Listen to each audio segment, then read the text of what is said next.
crianças! Tudo bem com vocês? Estamos começando mais um dia de aulas aqui no nosso programa Vem Aprender. Agora vai começar a programação do 4º e do 5º ano do ensino fundamental. Muitos alunos estão mandando para nós as atividades que estão realizando. Olha só algumas delas enviadas pelo nosso número 9165-8345. 9165-8345.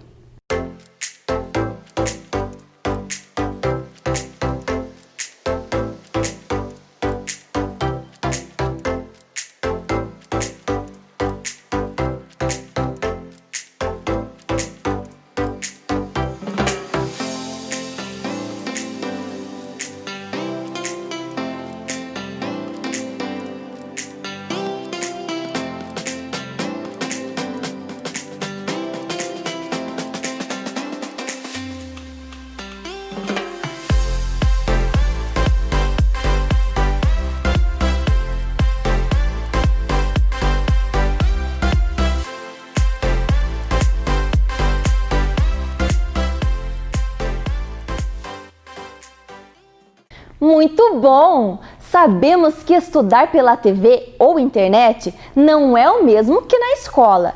Todos nós estamos aprendendo juntos.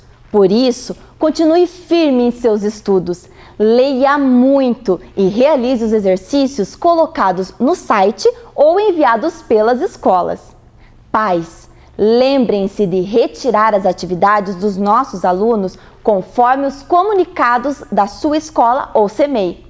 Com o tempo do acompanhamento do nosso programa de aulas aqui pela TV, mais o tempo utilizado fazendo as atividades, nós poderemos completar o nosso ano letivo. Além disso, tudo o que estamos vendo aqui é uma sequência.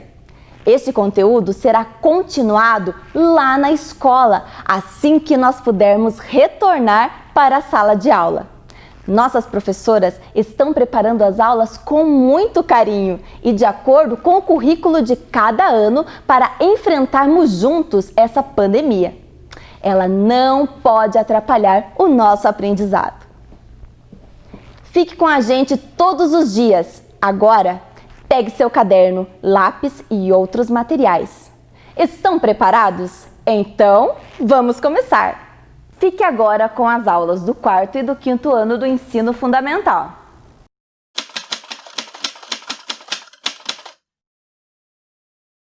Olá, crianças! Eu sou a professora Elaine da Escola Fioravante Slaviero e estou aqui com vocês para mais uma aula do Vem Aprender. Então, hoje nós vamos fazer primeiramente a correção das atividades da professora Luana, que foi da aula anterior, da Escola Judite, que alguns alunos enviaram para nós. Esta primeira atividade foi o Igor que enviou, esta aqui foi a Lídia, esta outra a Maria Eduarda, o Carlos Eduardo também enviou, esta atividade aqui é do Caio e a última aqui do Leonardo. Então vamos agora fazer a leitura de uma das atividades que os alunos mandaram. Complete as lacunas do texto abaixo com palavras referentes ao bairro onde você mora. Depois, não se esqueça de fazer uma linda e criativa ilustração. O local onde vivo, eu vivo em um bairro chamado Boa Vista. Meu bairro é cheio de carros, casas e ruas. Cada vez que olho, vejo alegria e amor. No meu cantinho de morar, há parquinho, escolas e mercados. Aqui podemos brincar, podemos também estudar e passear. O local onde vivo possui muitas pessoas que adoram morar aqui. Essas pessoas tornam o nosso bairro Boa Vista ainda mais divertido. No bairro onde vivo, vejo muitos pontos de referências, tais como a Torre da RPC, a Trincheira e a Serrinha da Palmeirinha. Por isso tudo, gosto muito de morar aqui. Então, essa atividade do Igor.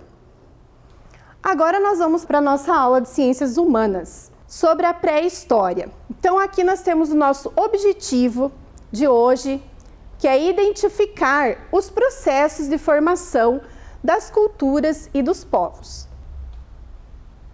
A professora trouxe para vocês algumas imagens aqui que representam alguns personagens pré-históricos. Então, aqui na primeira imagem, nós temos aqui o Piteco, do Maurício de Souza.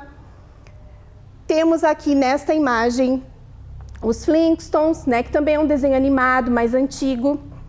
E esta última aqui são os Croods, que é um filme, que eu acho que vocês já assistiram, mas quem não assistiu, assista porque ele é muito legal. E ele vai mostrar bem como que viviam esses homens na pré-história. Então, o período da pré-história é o período entre o aparecimento dos primeiros antepassados do homem, os hominídeos, e a invenção da escrita. Nesta imagem aqui, então, que vocês estão vendo, já reflete bem aqui como os homens eles se portavam nessa época. Eles viviam nus, eles já tinham aqui descoberto o fogo, batiam pedras para formar as suas armas, caçavam animais selvagens. E a nossa pré-história, então, ela se divide em dois períodos, que é o Paleolítico e o Neolítico. O Paleolítico, paleo, vem de antigo, e lítico, pedra. Então, antiga idade da pedra. E o Neolítico, o neo é novo, e lítico, pedra, nova idade da pedra. Então, agora na sequência, nós vamos assistir um vídeo que vai mostrar para vocês as 5 coisas que a gente precisa saber sobre o Paleolítico. 5 coisas que você deveria saber sobre o Paleolítico. O Paleolítico é a primeira etapa da pré-história e é o período mais longo da história. Começou com o aparecimento dos primeiros seres humanos na África, há aproximadamente 300 mil anos. Paleolítico significa pedra antiga, o que explica o surgimento das primeiras ferramentas de pedra.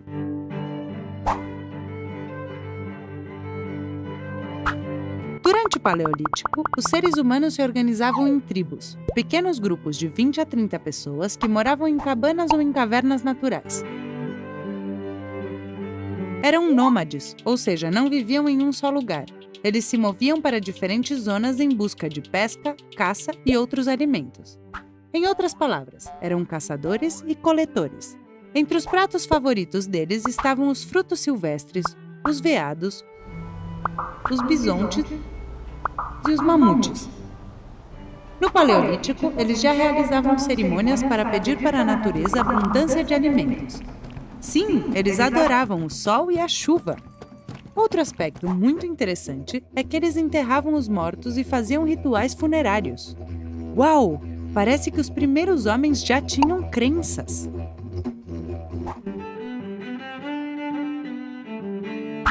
Foi também no Paleolítico que o fogo foi descoberto. Não, assim não.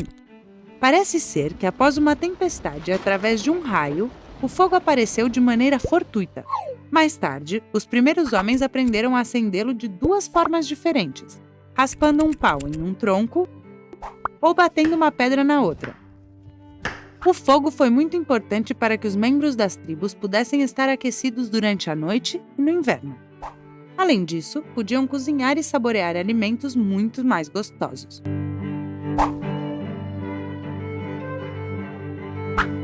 A arte nasceu no Paleolítico há 35 mil anos.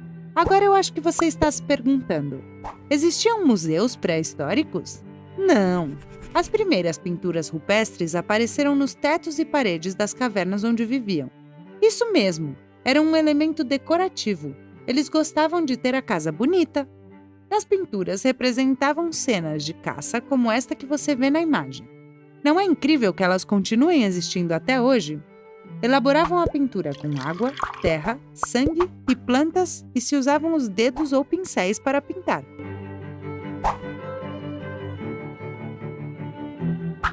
No Paleolítico foram construídas as primeiras ferramentas de pedra. Elas foram imprescindíveis para a sobrevivência, já que com estes artigos podiam caçar e pescar mais e melhor. Que ótimo! Assim podiam conseguir mais alimentos. Para construí-las, davam forma a uma pedra, com a ajuda de outras. As primeiras ferramentas foram as facas e as pontas das flechas. À medida que iam progredindo, foram utilizando outros materiais como ossos ou madeira para fabricar agulhas e até arpões. Estes primeiros homens continuaram avançando e foram ficando mais inteligentes, melhorando a sua forma de vida. Com a chegada da agricultura e da pecuária, termina o Paleolítico e começa o Neolítico. Estas foram as 5 coisas que você deveria saber sobre este período. Você gostou?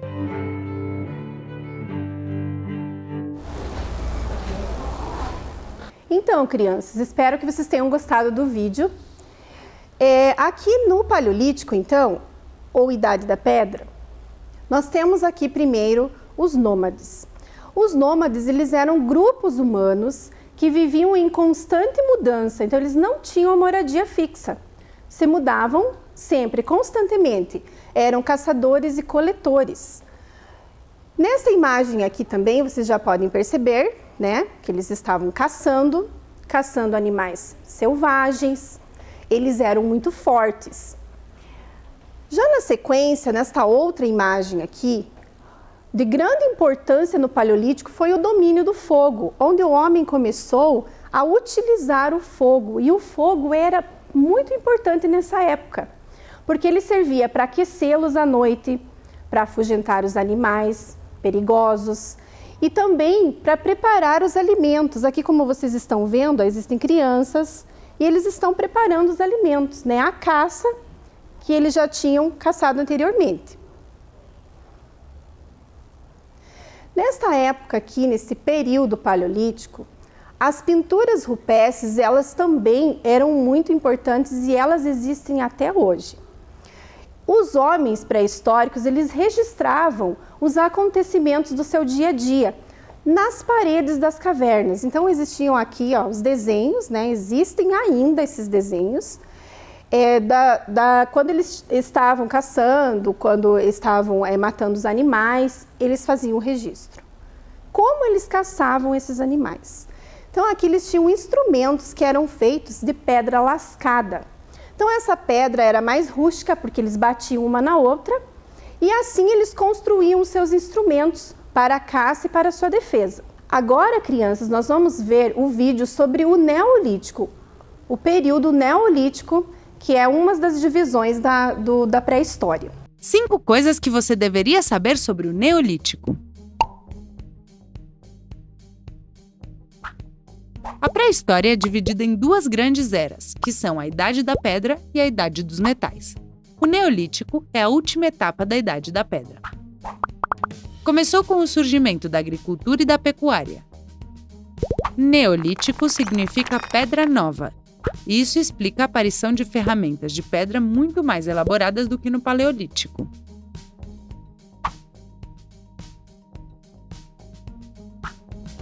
O Neolítico tem a sua origem com a aparição da agricultura e da pecuária.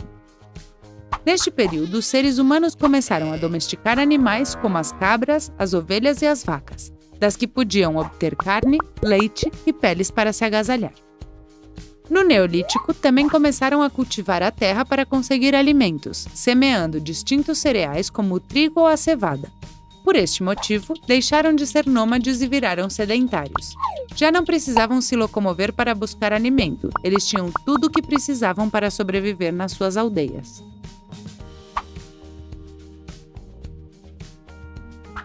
No Neolítico surgem os primeiros assentamentos, que foram construídos perto de zonas férteis onde a água era muito abundante. Eles precisavam dela para que os animais pudessem matar a sede. Os cultivos melhoraram a alimentação, por isso a população começou a aumentar rapidamente. As aldeias começaram a ser muito grandes e surgiram algumas estruturas sociais. Apareceu a figura do chefe da tribo, que era o responsável por manter a ordem e a segurança da população.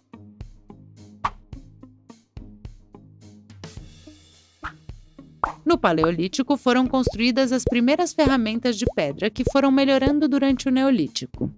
A principal mudança foi a de polir as pedras ao invés de golpeá-las. Assim, podiam obter objetos muito mais afiados e resistentes com os quais podiam caçar melhor e cultivar a terra de uma forma mais eficaz. Por exemplo, eles inventaram a foice, ferramenta usada para colher as plantações do campo ou enxadas para arar a terra. Uma das ferramentas mais importantes foi o moinho manual, usado durante o Neolítico para moer grãos.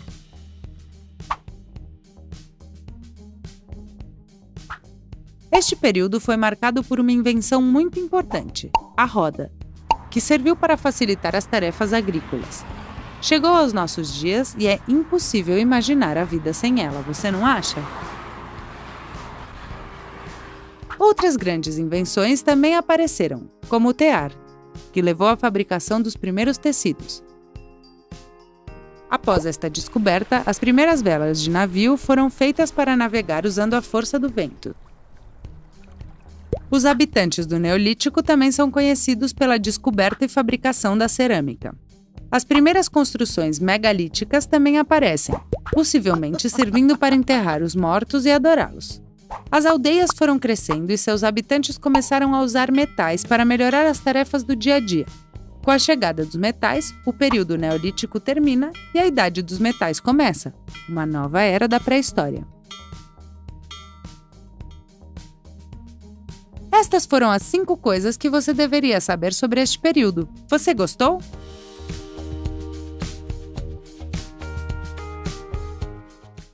Então agora, no período neolítico ou idade da pedra polida, vai haver algumas diferenças. Aqui nessa imagem vocês já podem perceber que existe uma organização. Então houve o processo de sedentarização, onde o homem pré-histórico já se fixou em um determinado local. Eles já se organizam, né? Aqui vocês podem ver que existem algumas pessoas realizando seus afazeres, existem animais, existem casas. E esses homens pré-históricos, eles procuravam locais próximos a rios. Por que eles procuravam esses locais próximos aos rios? Os rios eram muito importantes, assim como são até hoje. Pois a água, na época de cheia, ela banhava essa margem do rio e tornava essa terra fértil e produtiva, porque também aqui eles vão começar o plantio, né, a agricultura.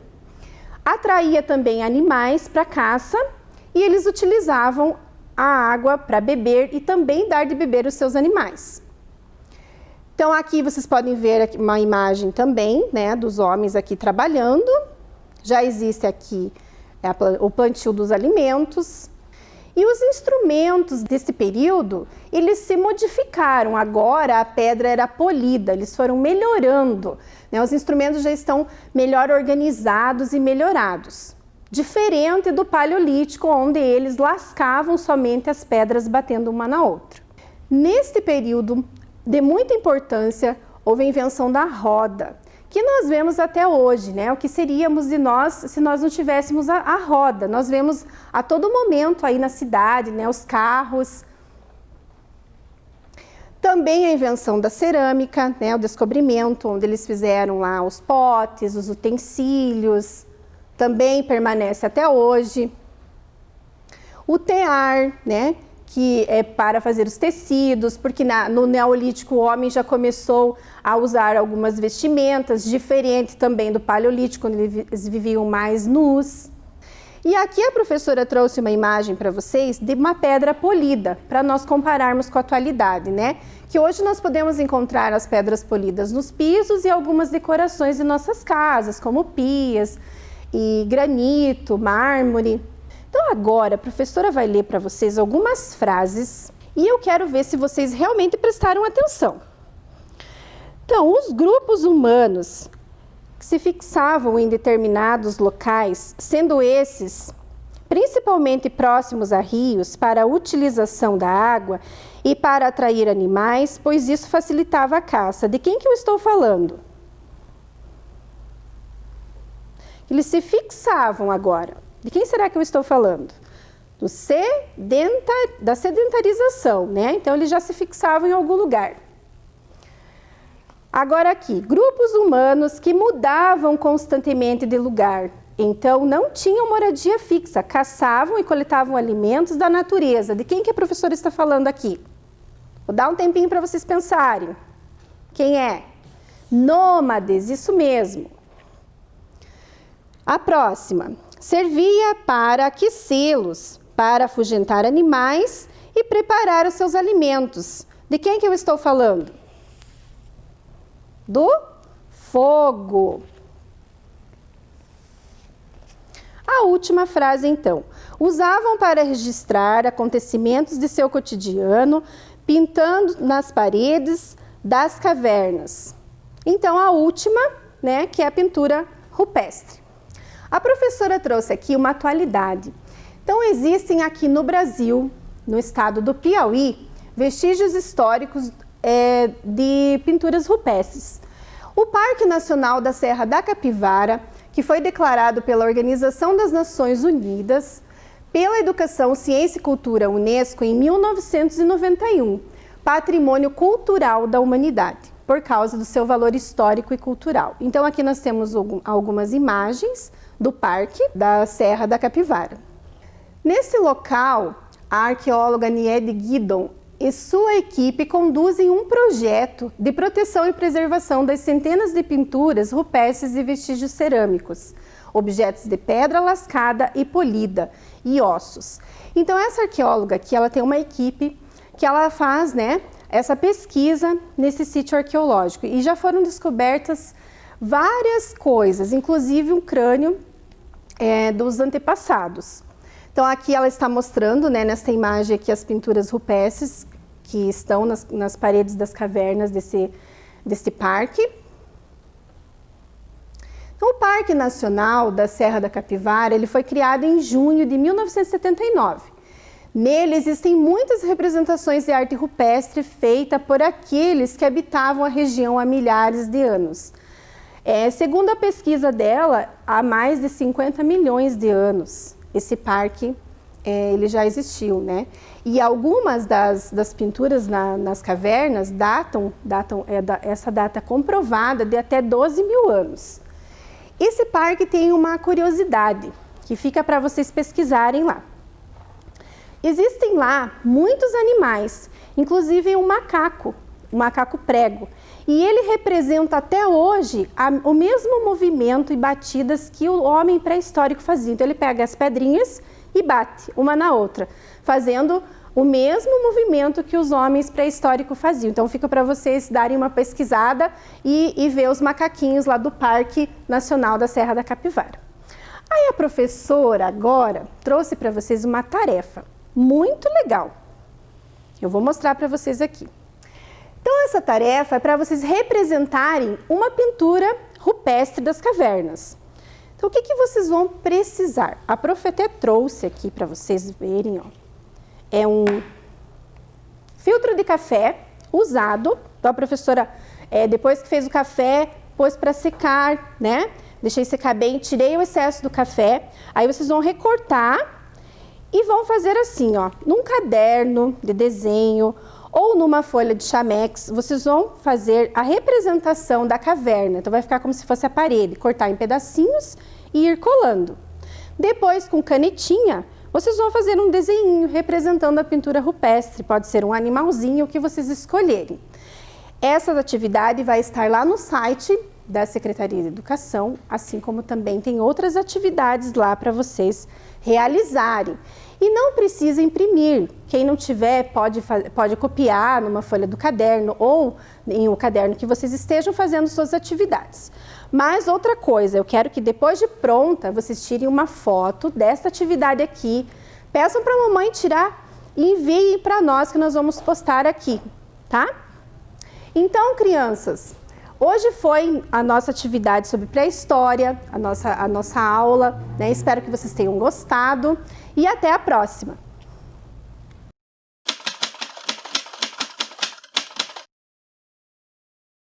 Olá pessoal, sejam todos bem-vindos para mais uma aula de Ciência da Natureza. Quero dar um oi especial para os alunos do 4º e do 5º ano da nossa rede e também para os professores da nossa rede. Para iniciarmos a nossa aula, nós vamos lembrar os 3 conceitos de um bom cientista. Então, como vocês estão aprendendo a ser um bom cientista, vamos lembrar os 3 conceitos. O primeiro conceito, conhecimento, experiência e investigação. Vamos lembrar um pouquinho o que é esses 3 conceitos? Conhecimento, todos nós vamos adquirindo com o passar do tempo, desde que a gente nasce, né? A gente vai encontrar esse mundo e cada vez aprender sempre mais. Experiência é aquilo que a gente toca, que nós fazemos as misturas, é também aquilo que a gente observa e escuta.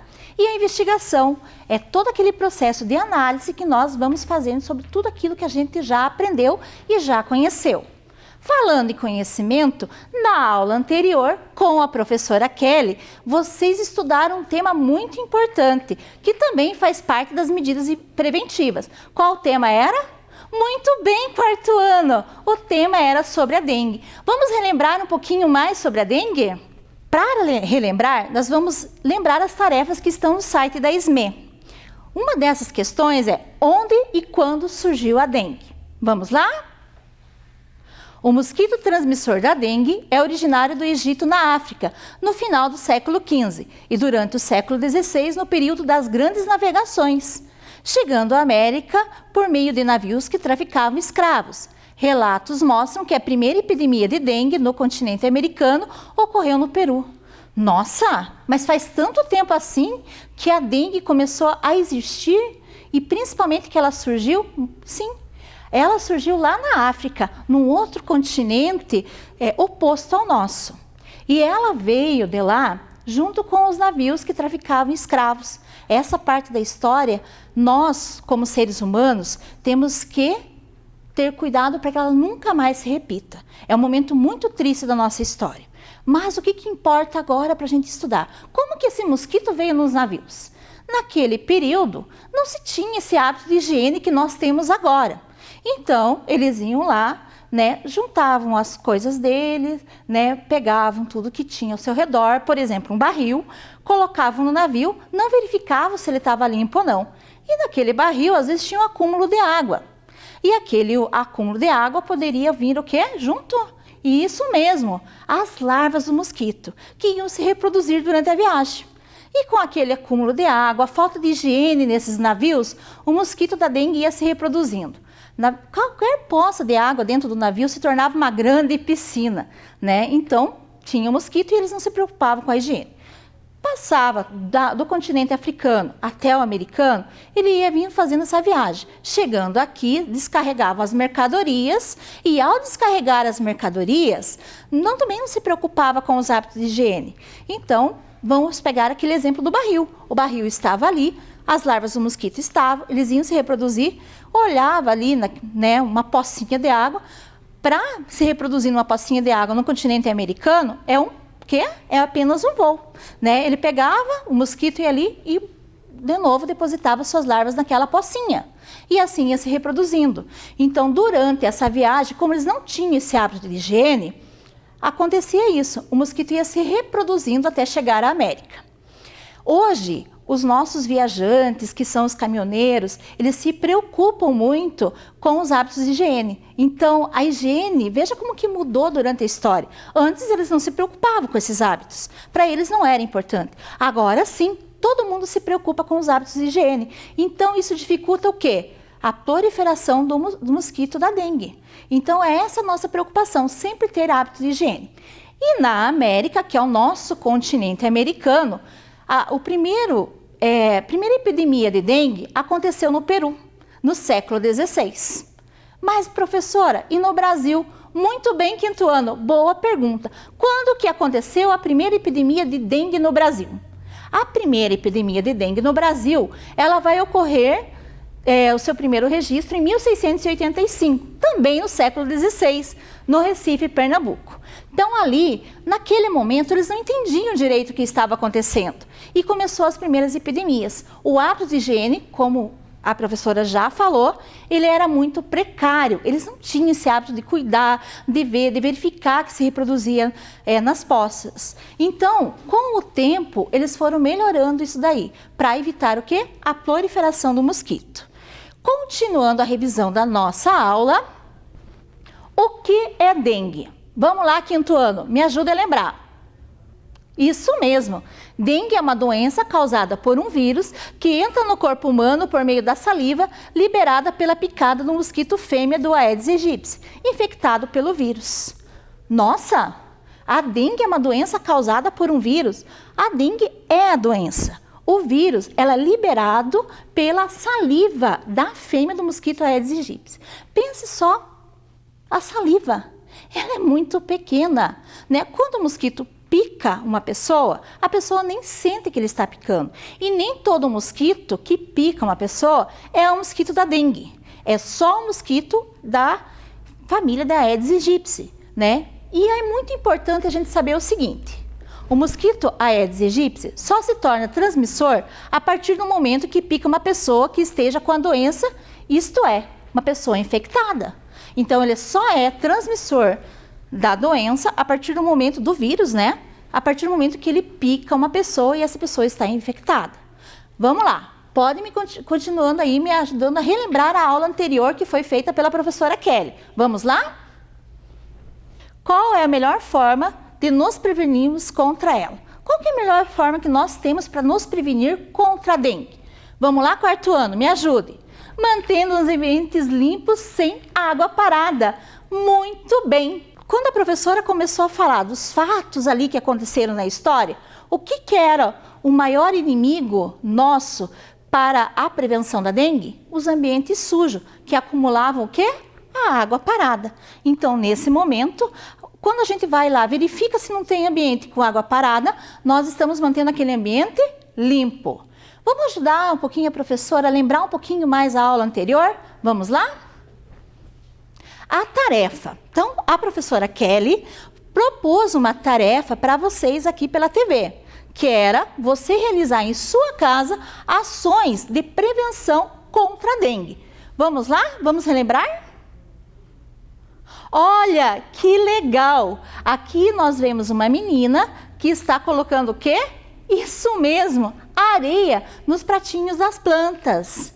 Aqui também nós temos um menino que ele está verificando as plantas da casa dele. Olha que interessante, ele fez furos no pratinho de isopor para o quê? Para que não haja acúmulo de água. Nessa segunda imagem, olha que legal, né? Eles estão verificando nas latinhas que foram dobradas se há resquícios de água parada. Isso mesmo, você pode guardar as latinhas para reaproveitar, para reutilizá-la depois, mas sempre tem que estar verificando se não tem o quê? Muito bem, quarto ano, acúmulo de água. Próximo.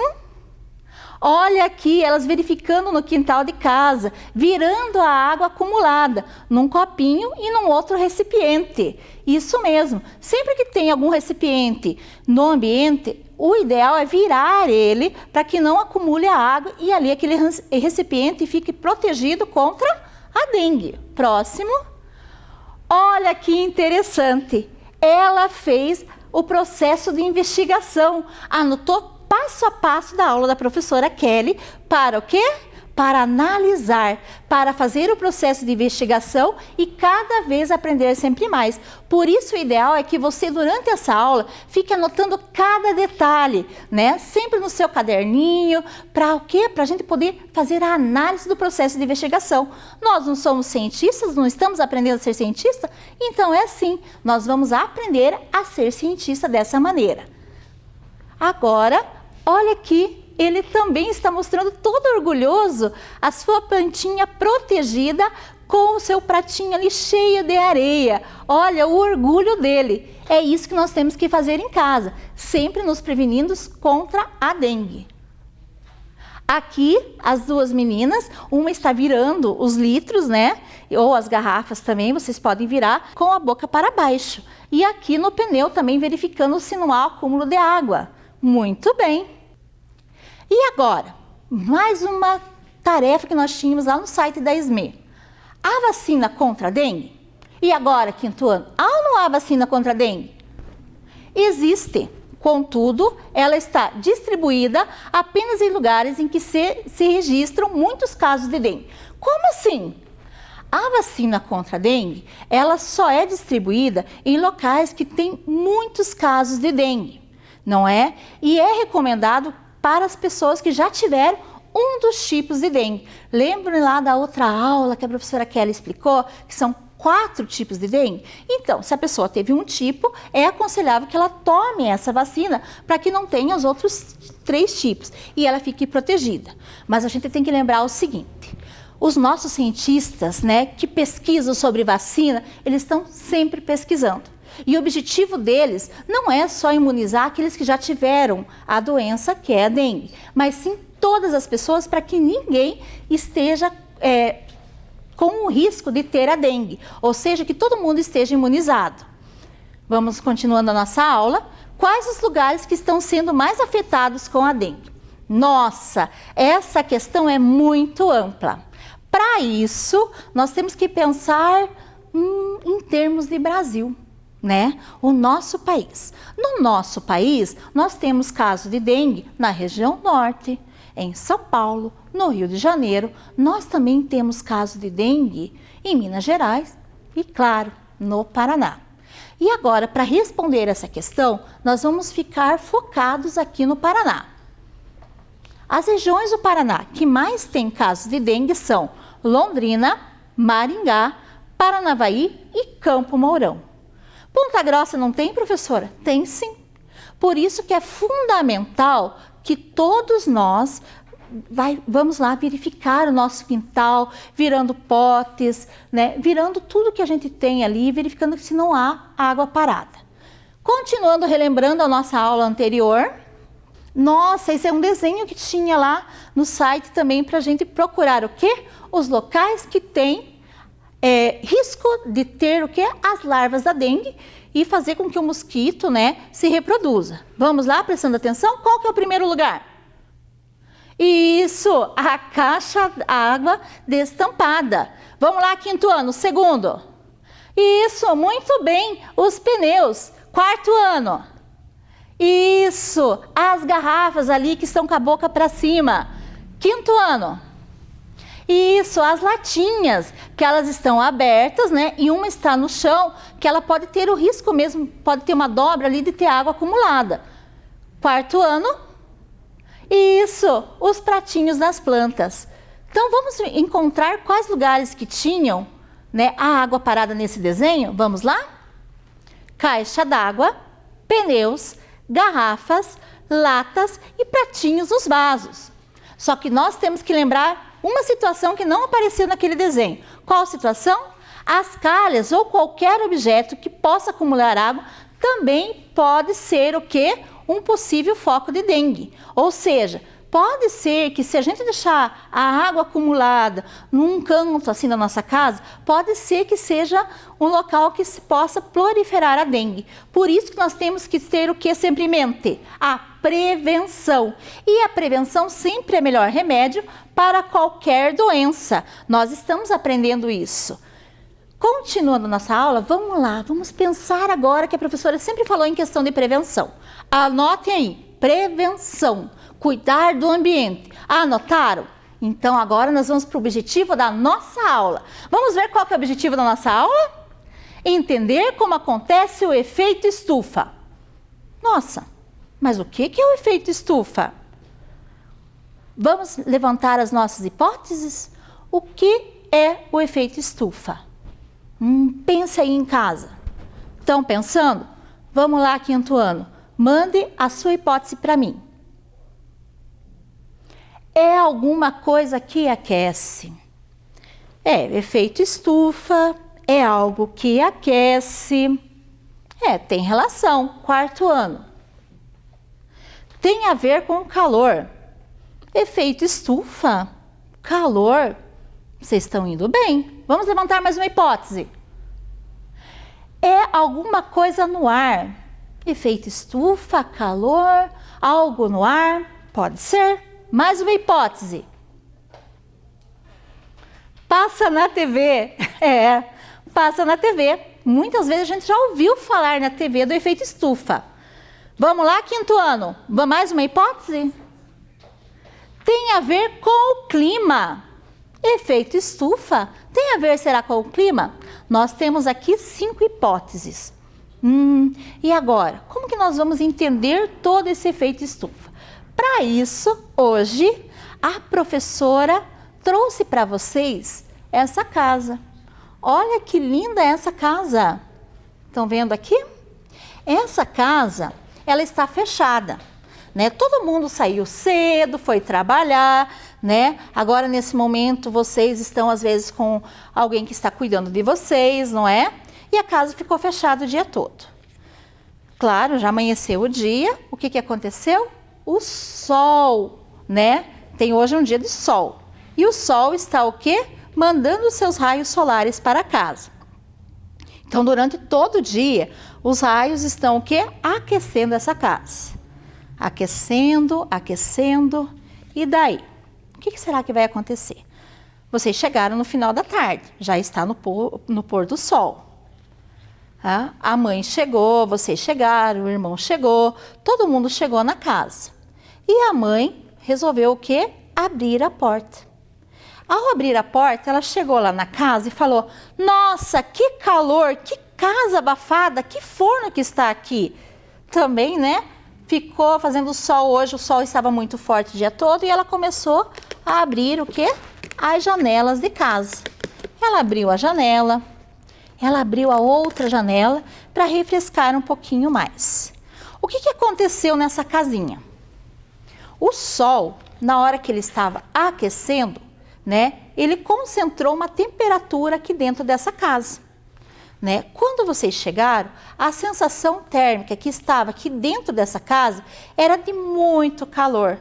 Então é comum falar: nossa, que abafado, tá fervendo aqui dentro. Daí quando, né, alguém da família abriu as janelas, o que aconteceu? A casa começou a ficar um pouco mais fresca.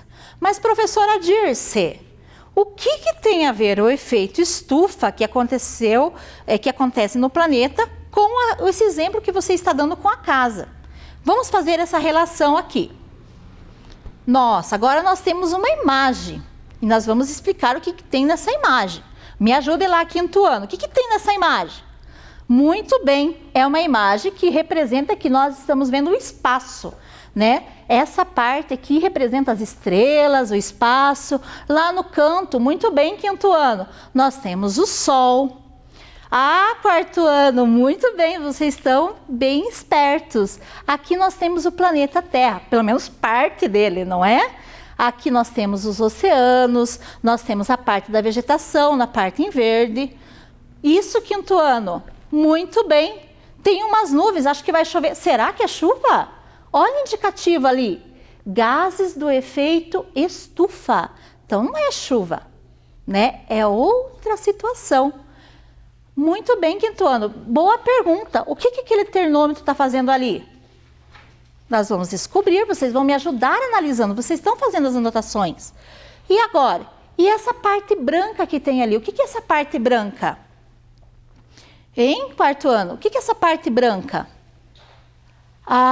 Vocês não sabem porque nós estamos no espaço. Essa parte branca é só uma parte ilustrativa da atmosfera. Essa parte ilustrativa da atmosfera, ela é apenas para a professora poder explicar melhor o limite da Terra, da atmosfera, com o espaço, tá? Mas o que aconteceu tudo aqui no efeito estufa? Nós temos o Sol ali no canto, que está mandando todo o seu calor para a Terra. Ao mandar o seu calor para a Terra, os oceanos, a vegetação, ela vai aquecendo e ela vai liberando os gases de uma forma natural. Isso acontece naturalmente. E esses gases se acumulam na atmosfera. Essas nuvenzinhas representam os gases que se acumulam na atmosfera. Ao se acumularem na atmosfera, a atmosfera vai criar um cobertor térmico, por isso que tem um termômetro, que vai manter o quê? A temperatura do nosso planeta. Por que ela mantém a temperatura do nosso planeta? Para que o nosso planeta não seja muito frio, né? E para que exista algo dentro do nosso planeta, algo muito importante, que é a vida.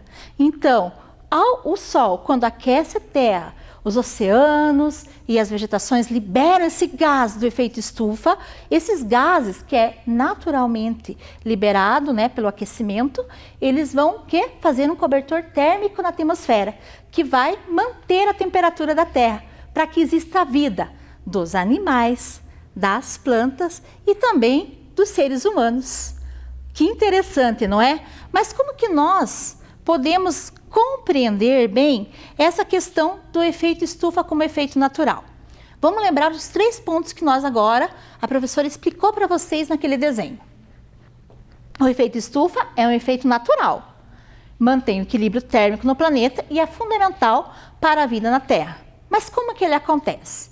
Não deu tempo de pedir os materiais para vocês na outra aula para a nossa atividade. Por isso, o que a professora vai pedir hoje? Como nós vamos utilizar a tesoura sempre que um adulto esteja junto com vocês. Então, esse adulto vai utilizar essa tesoura para que vocês façam a experiência. Como que vai ser a nossa experiência hoje? Então, vocês vão precisar, né, de uma garrafa PET, uma porção de terra, uma semente e um pouco de água. Uma ou mais sementes, tá bom? Então, vocês vão pegar uma garrafa, né, PET de 2 litros. Essa garrafa PET, vocês vão lá com o auxílio de um adulto, vocês vão fazer uma delimitação nela, tá? Essa delimitação vocês vão cortar. Aqui a professora já trouxe, né, ela pouco cortadinha. Então, vocês vão cortar essa garrafa. A parte boa é o barulho que ela faz, né? É esse que dá o toque. Então, vocês vão cortar essa garrafa, tá? A professora vai cortar mais um pedaço dessa garrafa, tá bom? Então, aqui, ó, nós temos a garrafa. Nós vamos cortar mais um pedacinho aqui para ela poder fazer o encaixe dela depois, que é essa parte aqui, tá? Então, vamos cortando, cortando, cortando, sempre com o auxílio de um adulto. Terminei de cortar a garrafa. Ela vai encaixar aqui. Mas eu trouxe uma aqui já encaixada para vocês observarem. Ó, que eu trouxe ela encaixadinha aqui. Ela tá abrindo, tudo bem certinho, né? Então, aqui vocês vão ter 2 espaços. O que será que nós vamos fazer com essa garrafa? Nós vamos simular um efeito estufa já com a intervenção do homem. Então, aqui tem esse recipiente menor, vocês vão colocar depois aqui em cima. Esse recipiente menor, vocês vão encher ele com terra. Então, a professora trouxe outro passo aqui, ó. Eu enchi esse recipiente com terra. Vou tirar aqui, pode observar que ele foi cortado também, né? Aqui está o recipiente com terra, peguei terra lá do quintal, né? Trouxe para a TV para mostrar o exemplo para vocês. Vou colocar nessa terra a água. Coloquei água, né? Umedeci a terra, vou umedecer um pouquinho mais. Isso. É o interessante desse recipiente que nessa garrafa também foi feito o quê? Um furinho aqui na tampa. Por quê? Porque eu vou plantar algo aqui dentro, umas sementes. Que sementes será que eu vou plantar? Eu trouxe as sementes de feijão. Então, eu vou abrir aqui um espaço, vou pegar a colher, vou abrir o espaço aqui, vou colocar algumas sementes de feijão. Coloquei 7 sementes, vou colocar ela aqui. Está plantadinha, também o ambiente está umedecido e vou colocar aqui, não vou mexer mais. Vou deixar lá um local onde tenha sol, né? Vou colocar na janela da minha casa, né? Para que ele não caia, vou colocar um sol. Se em casa você achar melhor que você não quer mexer nessa planta para fazer uma muda, você vai colocar o quê? Uma fita aqui ao lado, né? Não há necessidade porque ele prende, tá bom? E você vai deixar ele ao sol. Vai pegar o sol, né? Vai deixar lá no sol na sua casa. O que é essa experiência que a professora fez? Vamos lá? Vamos verificar o que é essa experiência? Essa experiência, na verdade, que a professora fez hoje, vou tirar a casinha aqui, vou tirar meu sol, né? Vamos tirar todo o espaço. É uma estufa. Vocês já viram as estufas? Vocês já viram as estufas lá que às vezes tem época de inverno, que as pessoas cobrem, né? Para que a planta, ela não seja atingida pelo frio, que ela venha a não sobreviver. Então, as pessoas têm o hábito na casa de vocês de colocar, às vezes, algumas plantas que elas gostam, uma roseira, alguma outra planta, sacolas de plástico em cima. E nessas sacolas de plástico que elas colocam, elas têm o objetivo de proteger essa planta. Nesse caso aqui, o efeito estufa, a professora plantou uma cebola, né? E eu fiz uma estufa, uma mini estufa, uma estufa caseira. E nessa estufa caseira, quando eu plantei a cebola, ela estava muito pequenininha, tá? E agora ela já está grande. Pode ver que ela fez todo o processo térmico aqui dentro, né? Para que mantivesse aqui dentro, para essa planta que agora está esfriando, que mantivesse o quê? o calor, a temperatura adequada para que ocorresse o processo de vida aqui nesse recipiente, ou seja, nessa mini estufa caseira. Então é esse processo que nós vamos fazer sempre na nossa casa, né? Quando a gente quer proteger uma planta do inverno.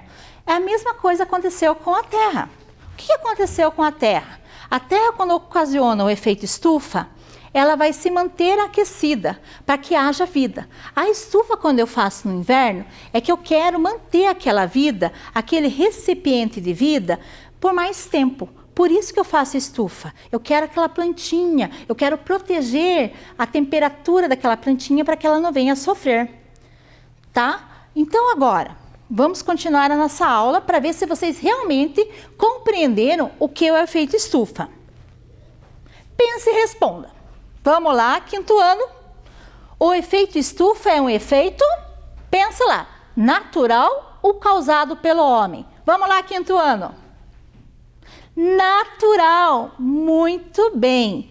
E agora, quarto ano, vai a pergunta para vocês. O efeito estufa é responsável por manter o planeta frio? Manter o equilíbrio térmico? Pensando. Isso, muito bem. Manter o equilíbrio térmico. Agora a pergunta para o quinto ano. Vamos lá? Esse equilíbrio térmico é responsável pela existência de seres vivos na Terra? Produção de gases apenas? Nossa, essa é difícil. Isso, quinto ano. Existência de seres vivos na Terra. E agora? Vamos voltar às nossas hipóteses. Vamos lá? No começo do programa, vocês lançaram para a professora algumas hipóteses. E quais hipóteses foram? É alguma coisa que aquece, tem a ver com o calor. É alguma coisa no ar, passa na TV, tem a ver com o clima. Qual que era a pergunta? O que era o efeito estufa?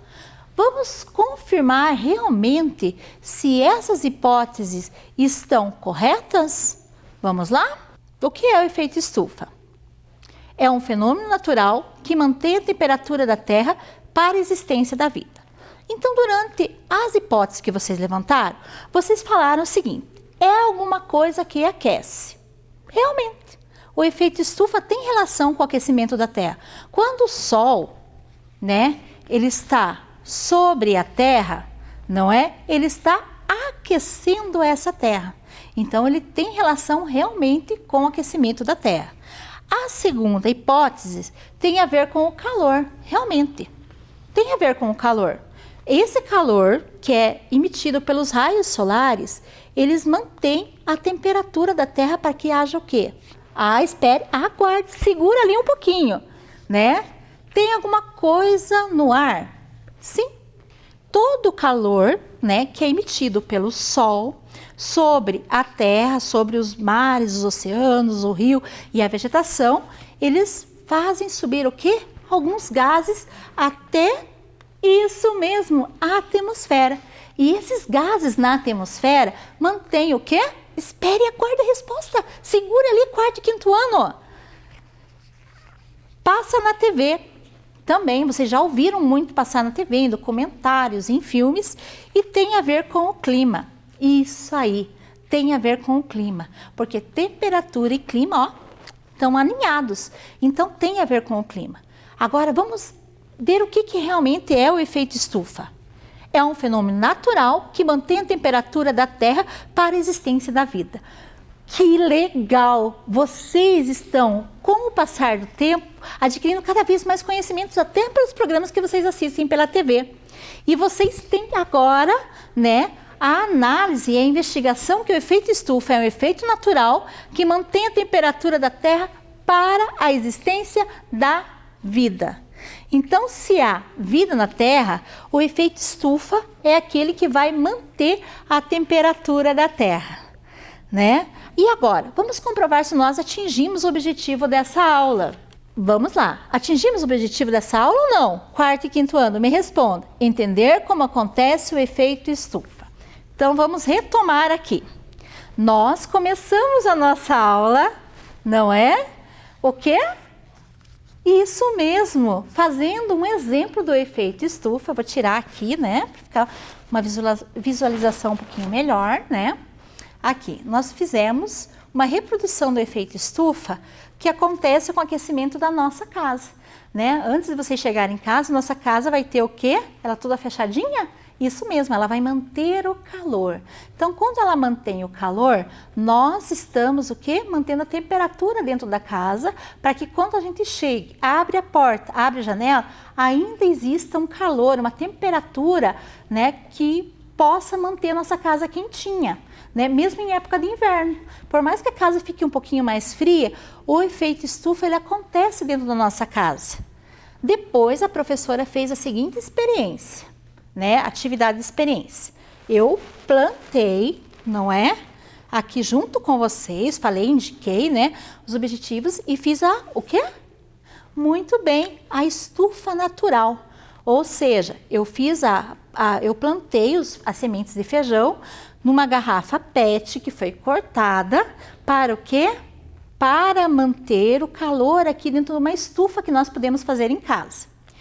Não se preocupe que essa estufa que nós plantamos aqui, vocês vão observar ela em outras aulas. Ou seja, vai ser utilizada em outras aulas de ciência da natureza, né, na sequência. E nós vamos observar esse processo do que aconteceu com essa plantinha. Será que ela sobreviveu? Por isso que o importante é vocês estarem anotando tudo.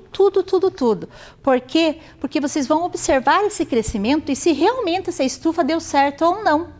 Não é? Lembrando que nessa garrafa do efeito estufa foi feito um furinho, tá? Então aqui em cima tem um furinho, ó. A professora vai retirar porque, né? Ela tem um furinho que é a experiência que nós fizemos. Existem pessoas que não fazem um furo, né? Quando elas fazem uma estufa em casa, elas não fazem esse furinho em cima. O que elas fazem? Elas deixam sem o furinho porque dependendo da planta, do tipo da planta, pode ser que não tenha necessidade de fazer o furinho, principalmente de algumas árvores, tá? Dependendo do crescimento. Então, para isso, vocês vão fazer um processo de investigação na casa de vocês, tá? Então, para a gente ver se a gente atingiu mesmo esse objetivo, compreendendo tudo isso, nós temos que associar todas essas experiências da casinha, da plantinha, né? Vamos colocar aqui a nossa estufa aqui do lado, né? Nossa vegetação. Vocês vão comparar todas as experiências. Por isso que eu acho muito importante vocês fazerem o quê? Uma estufa em casa, tá? Para vocês verem todo esse processo do efeito estufa. E vamos utilizar em outras aulas também, 4º e 5º ano, ó, plantando em casa, tá? Sempre com o auxílio de um adulto. E agora, para a gente entender se a gente atingiu o objetivo do efeito estufa, né? Nós atingimos esse objetivo, né? Nós descobrimos como que funciona no planeta. E agora, para a aula de amanhã, eu quero que vocês aí estejam prontos para anotar. Então, caneta, lápis e papel, anotando o que? Os materiais para a aula da experiência de amanhã, que essa experiência vocês vão participar junto. Vamos lá? O que eu vou precisar de material? Uma lanterna ou a lanterna do celular. Estão anotando? Vou repetir novamente. Uma lanterna ou a lanterna de celular. Segundo, um recipiente transparente. Um recipiente transparente? Como assim, professora? Um copo de vidro liso pode ser esse recipiente. Um pouco de leite. E estão anotando? Aí um pouco de leite e um pouco de água. Na verdade, eu quero água que encha até quase a borda desse recipiente transparente, tá bom? Que é o vidro. E agora, pessoal, vocês anotaram tudo? Gostaram dessa aula? Eu espero que sim. Então, nosso próximo encontro vai ser amanhã. E olha, todo mundo com o processo de investigação, tendo as anotações, para a gente comparar essa aula e o quê? Aprimorar o nosso conhecimento. Que vocês fiquem muito bem, aprendendo cada vez mais. Um beijo no coração.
pessoal!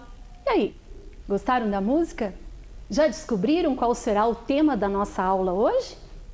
Pois bem, depois eu vou voltar para essa música, porque antes nós vamos entrar numa máquina do tempo e voltar lá para o ano de 1887. Isso mesmo, quando nasceu o maior compositor brasileiro já conhecido, Heitor Villa-Lobos. Villa-Lobos nasceu na cidade do Rio de Janeiro. Desde pequeno, ele sempre conviveu com a música. O pai, além de músico e bibliotecário, também tocava. E o menino, além de tudo, conviveu com uma tia que era pianista. Olha só que coisa boa. Então ele vivia ouvindo música. Naquela época ainda não existia televisão, olhem só. E as pessoas precisavam se divertir de outras maneiras. Então, durante a noite, músicos, poetas e escritores se reuniam nas casas para tocar e fazer leituras. Mas as crianças não podiam participar, porque criança tinha horário para dormir. Mas o menino Heitor era muito esperto. Na casa dele tinha escada, então ele ficava escondidinho embaixo da escada, só ouvindo o pessoal tocar. Ele amava tudo aquilo. Mas, ao passado algum tempo, o pai do Villa-Lobos, como era chamado, né, do Heitor, foi chamado para trabalhar em Minas Gerais, porque ele também era um bibliotecário. E lá se foi toda a família do Heitor Villa-Lobos para morar em Minas. Lá, o menino ficou encantado. Conviveu com as pessoas mais simples do campo, com o caipira. E outra coisa que ele ficou maravilhado foi o som do trem. Lá existiam muitas estradas de ferro. O menino gostava tanto do trem que acabou sendo apelidado de Tuú, como se fosse o apito do trem. Conforme foi crescendo, o menino foi estudando mais e acabou retornando ao Rio de Janeiro. Já adulto, Heitor perdeu seu pai e teve que trabalhar para poder sustentar a sua família. Foi aí que ele começou a conviver mais com outros músicos, tocar em restaurantes, em cinemas, em teatros, e foi conhecendo muitas pessoas para poder sustentar a família com esse dinheiro que ele recebia como músico. Olha que maravilha, profissão músico. Depois de algum tempo, Heitor conheceu um grupo de teatro, Mambembe, que viajava por todo o país. Ele resolveu, juntamente com esse grupo, fazer uma viagem lá para o Nordeste. E lá, sim, ele pôde conhecer a cultura brasileira, que não se conhecia em Minas nem no Rio de Janeiro. Porque o Brasil, sendo muito grande, cada região tem as suas diferenças culturais.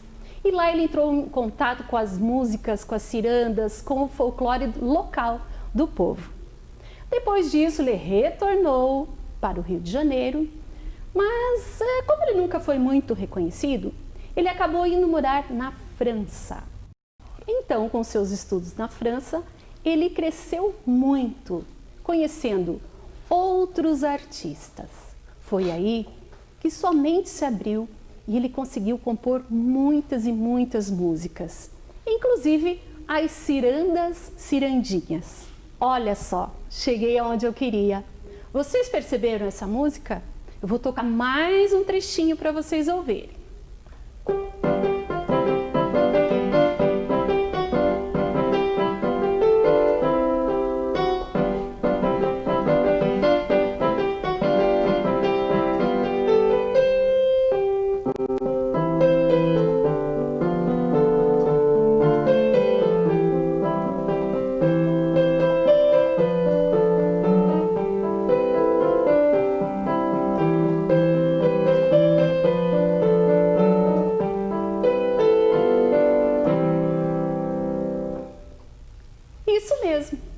Zangou-se o cravo com a rosa. Ou o cravo brigou com a rosa, como vocês conhecem. Mas a música de Villa-Lobos, Zangou-se o cravo com a rosa. E assim, a partir das cirandas, o Villa-Lobos compôs muitas outras músicas que vocês conhecem. Mas vocês perceberam que ela é um pouquinho diferente? Existe uma introdução da música que a gente não percebe que vai ser tocada. E na segunda parte, Heitor Villa-Lobos entra com um elemento surpresa. Ele toca a música que as crianças conhecem. Depois disso, Villa-Lobos voltou da França, já com uma bagagem imensa de conhecimento, e foi convidado pelo presidente da época, Getúlio Vargas, para assumir a cultura no país. Foi aí que ele capacitou muitos professores e colocou o canto coral nas escolas. Olha que bacana, naquela época, né, já se valorizava a música nas escolas. Depois disso, Heitor Villa-Lobos compôs muitas outras, e uma bem conhecida que se chama O Trenzinho do Caipira. Olha só, Heitor Villa-Lobos retomou as suas lembranças de infância e compôs essa música. O Trenzinho do Caipira é uma composição feita para orquestra, onde tocam violinos, violoncelos, contrabaixo, instrumentos de sopro, trompetes, trombones, flautas, né? Uma infinidade de instrumentos. E conforme vai sendo tocada, a música, você consegue perceber que ela tem o som e o movimento do trem, né? Começa aquela Maria Fumaça lentamente e vai ganhando velocidade como se realmente fosse o trem, certo? Então, eu vou pedir aqui para os nossos professores, o Renato e a Milene. Eles irão tocar. Não teve como trazer a orquestra aqui, né? Tava meio complicadinho. Então, nós vamos adaptar aqui com a flauta doce e com o violão e vamos fazer aí um sonzinho imitando o trem. E eu gostaria muito que vocês prestassem atenção nessa execução musical.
Então, pessoal, perceberam aí, deixa eu colocar o meu instrumento aqui. Perceberam o som do trem? Que coisa maravilhosa essa obra, não é mesmo? Bom, depois disso, com muito tempo depois, lá em 1975, um escritor e poeta, Ferreira Goulart, escreveu uma letra para ser cantada e acompanhada pelos músicos. Então agora nós vamos ouvir essa música, O Trenzinho do Caipira, nas vozes dos nossos professores.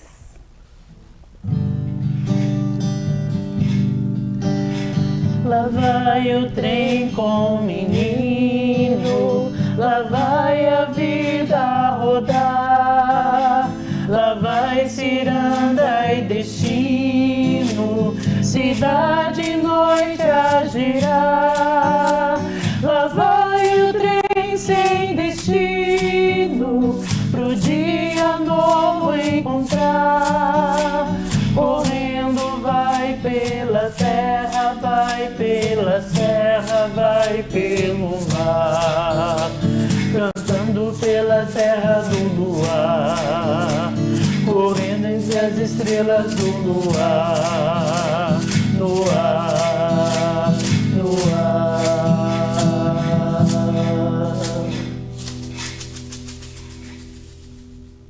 Então, pessoal, gostaram da aula de hoje?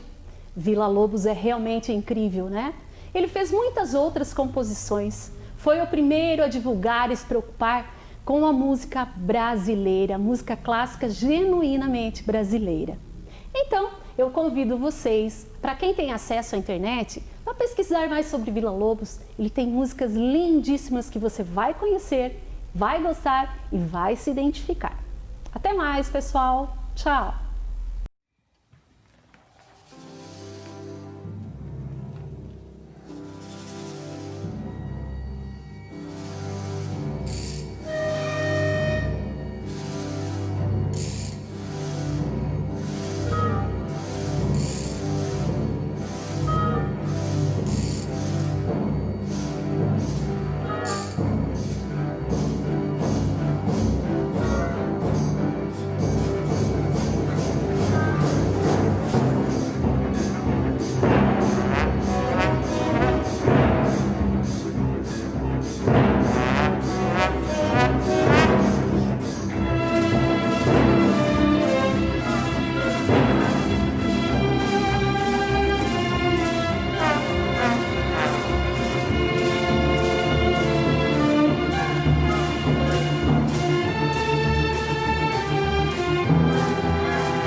Chegamos ao final de mais um programa de aulas Vem Aprender. Pegue as atividades enviadas pela sua escola e estude. Baixe também os exercícios que estão em nosso site isme.pontagrossa.pr.gov.br. Caso queira assistir novamente esse programa, basta acessar a página da Secretaria de Educação de Ponta Grossa no Facebook ou no YouTube. Leia muito e envie para nós o que você está lendo e estudando. Nosso número você já conhece, é o 9165-8345. Anota aí, 9165-8345. Obrigada pela sua companhia e até o próximo programa. Tchau!